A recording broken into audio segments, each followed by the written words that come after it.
Hello everyone, welcome. I got a request to do a video on how to cope with the passing of a loved one.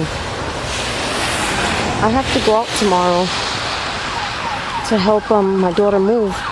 So yeah, we have to go help her moving and stuff, and yeah, I'm gonna do that video, that request, as soon as I come back home. I'll be gone. I'll be back on Tuesday. Yeah, our youngest daughter moves tomorrow. We have to help her. I'm telling you, always on the move.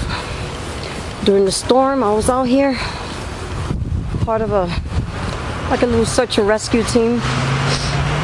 But we gathered the homeless. So yeah, I was out here during the blizzard, doing it again. Be surprised. A lot of these homeless people don't have the means to get to nearby shelters, like train fare, bus fare. They really don't. You know, so, and some of them, like I said, mental health issues. And it's not like too many of them watch the news and know there's a storm coming up, you know, so we provide them with the ones that don't go to the shelter, that will not go, that refuse to go. Give them some sandwiches, juices, some stuff, heavy blankets, you know, and say a little prayer for them. The ones that do go, of course, get in the van and get taken to the nearby shelters.